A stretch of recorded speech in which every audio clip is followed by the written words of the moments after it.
Hello, are you new to teaching and you just don't know where to go or what to do next? Stay tuned. Hello, new teachers! How are you? My name is Audrey Codner Gibson, and I am an 18-year veteran of teaching secondary math in the great state of Maryland. And I just really just wanted to take the time out just to reach out to you because I know a lot of you guys are super, and I do mean say super excited that you are now in the profession that you always wanted to be in, which I'm excited. Because if you haven't heard, there is a shortage of teachers out there.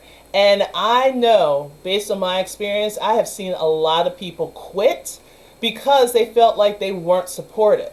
But that's not really what I'm trying to reach out to say for today. So today, I really want to talk to you about your excitement of getting ready for the school year. So there's a lot of people that's been posting pictures of their classrooms and asking suggestions. There's a lot of people that put out information like, what materials should I buy? Like, how should I arrange the first week of school? What are some type of activities that I can give for my kids on the very first day of school? Like, I'm excited and I want to get started. And that's great.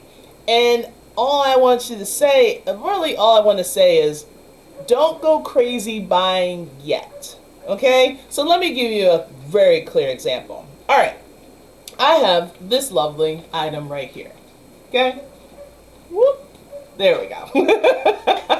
And my thing is, this is one of those white dry erase, calendars that you can easily put up on your wall, keep your dates. It doesn't have special designated dates because then I can wipe it down, I can clean it off and put everything on there. It comes with a cute little magnet so I can say, hey, this is the day that I'm at now, this is where I'm at, so today is Sunday. So we're right down here, basically the last Sunday of the month. And let me tell you, dust. I bought this 3 years ago. 3 years ago. And it's still in my room. And you will think all right, you bought it 3 years ago. Maybe you didn't have, no. Because what I was thinking, okay, I got meetings out the wazoo, something I can easily put up, nice events. But then I had to think, if I put this up, I'm going to put it up on a wall. And when I put it up on the wall, that means I'm telling everyone who walks into my classroom that it's perfectly fine to read and recite everything that is written on my calendar. But there's going to be some things on your calendar that you really can't put out there. Like when you have an IEP meeting, or if you have a parent-teacher conference meeting, or you have a meeting with admin, you don't want to announce that to your class. I teach secondary kids, and trust me, they're in your business all the time. So it's almost like, hey, Miss Gibson, how was your meeting with blah, blah, blah? And you're like, what the hell? How'd you know about my meeting? And I'm like, oh, because it's written on the board. They don't see what the drill is. They don't see all the other stuff like the words of the week and all that. They don't pay attention to that, but they're paying attention to your private stuff. So here's one suggestion I would like to make to you. Instead of wasting money, and it wasn't that expensive, but dust, right? Instead of wasting your money on this, why not just simply go to, say, Walmart? Usually Walmart has a really good sale with this. And get yourself a desk calendar. So whatever you write on that calendar, you can write parents' phone numbers, like a quick little chit chat, a little, quick reminder. And what's in the way, like say if you got a notebook, kids come, plop it right over top of it. Boom, done. I know, it just went on the floor. So, and it's covered. So sometimes if you got a random kid walking around, they're not going to instantly see what your schedule is. So anything that you buy, think about it. Sometimes you might even want to wait and ask your department chair or ask your principal or assistant principals if they have some of these things, supplies already on hand. Because they're going to ask you for a class list. And you're probably like, well, I don't know what to buy. You see what's on my wall behind me, right near my thumb? Post-it notes. You're definitely going to need post-it notes. You're going to need those reminders. Right next to that is a mug. I have an old mug. Every place that I've been to, I've gotten a mug for like Teacher Appreciation Week. I'm going to put this down right now. For Teacher Appreciation Week. And I mean, there's tons. And what I do is I take pencils. Now I'm supposed to give to kids. Sometimes I take my own pencils and my pens and I put it inside that mug. So you need pencils. You need pens. You need highlighters. How are you going to mark your stuff? So if you don't want to use a red pen because, you know, sometimes it does a little something to kids. So have a multiple colors of pens. Okay? Have those, put it in the thing, put it all to the side. You're going to need paper. You're going to need line paper. If you're with younger kids, get the wide rule. If you're with high school kids, get the college rule. Trust me. Please. I made the mistake one year and I bought wide rule because I had like a huge special ed population in my classroom. So I'm like, oh, and you should have heard. When am I ever going to use college rule paper? Like, it broke my heart. Like, literally, I was like, just give me the paper. Give me the paper. Here, college rule. There you go. There you go, honey. There it is. That's it. Because I guess they've always been given that fact of like, oh, you need more space, so I'm going to give you wide rule. So if you're teaching high school, college rule paper, college rule loose leaf paper, college rule notebooks, composition books, college ruled. Okay? Please. Other thing that you can, as I tossed it to the side, is you can get one of these composition notebooks. Again, Walmart. Why? Use it to your advantage, people. Because sometimes Office Depot has great sales. Sometimes Staples have great sales. But telling you, Walmart, just wait. I mean, just wait. July, around that middle of July, end of July, everything is back to school. But here's the thing.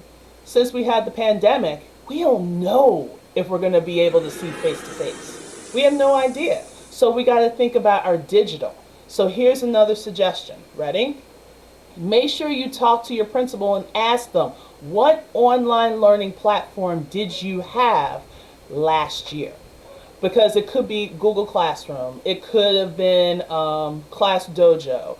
It could have been Schoology. Whatever that is, since you have the time during the summer and you're really eager to get started, so at least you know what platform and ask them, are you going to continue on that platform? And if you are, awesome. Now is the time to get yourself more acquainted with it, okay?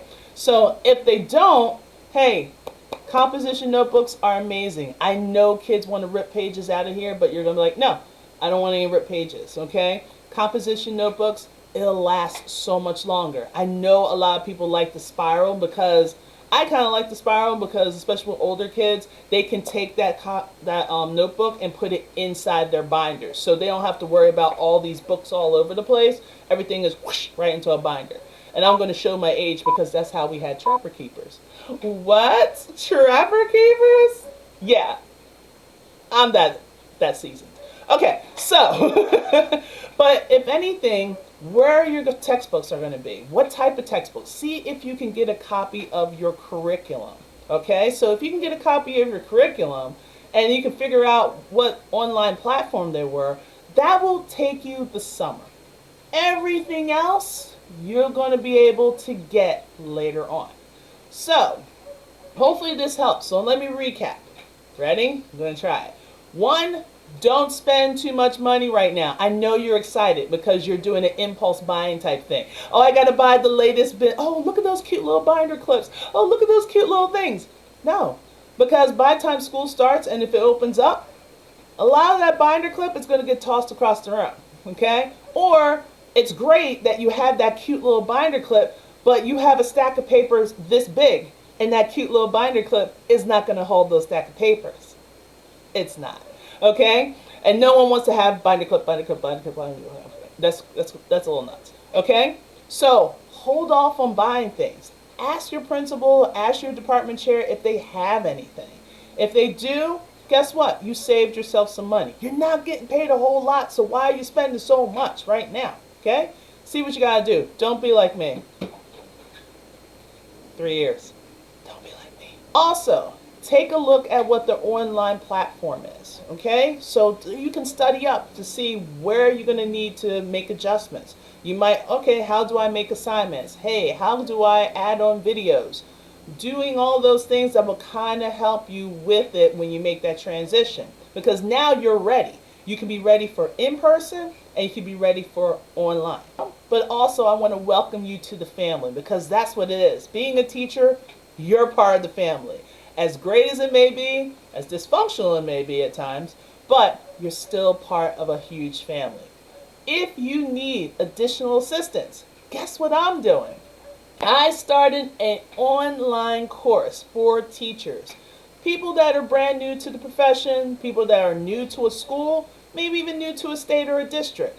Or just a teacher that's like, look, I just finished my first year and I want to do it smarter and not harder. My course is called Teaching with Confidence. Like, I want to support as many teachers as I can so they can stay in the profession. Teaching is so gratifying. There's going to be good days, I'm not going to lie to you. There's going to be good days and there's going to be bad days. But sometimes those good days outweigh the bad just by making some small changes in your teaching strategies. So, if you want more information with that, go ahead and click the link and I will definitely give you all the information. I'm actually offering a new lead, like all the general expectations that happens the first 3 weeks of your teaching career. So that goes by the first week, which is like you going to your district orientation for new teachers. So how do you network? How do you talk to people? The second week is you going to your school and how do you network and how do you talk to people? And then the third is going to be your first week with your students. So giving that, and possibly, if you're nice, I will give you a learning styles assessment which you can use for the very first day of school so you can get to know your kids, okay? So if you need any assistance, if you need anything else, go ahead and click the link, or if anything, just message me and send me a comment. I wish you all the luck, and please keep your head up and keep your money.